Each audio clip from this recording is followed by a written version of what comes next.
How to star and unstar text messages on Samsung Galaxy S26 Ultra. So let's start the video. First of all, go to app library. Now here, so click on messages app. Now here, so click on conversation. So if you want to unstar text message, so you will see star messages star.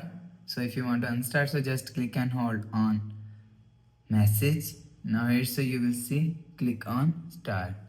So after click on star, you will see few seconds your message is unstar. So if you want to message star, so just click and hold on message. Now here, so click on star. So after click on star, you will see your message is star. So if you want to unstar, so just click on and you will see your messages unstar.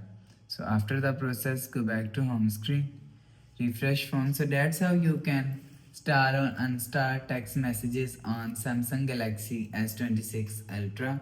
So if you like the video, please subscribe. Thanks for watching.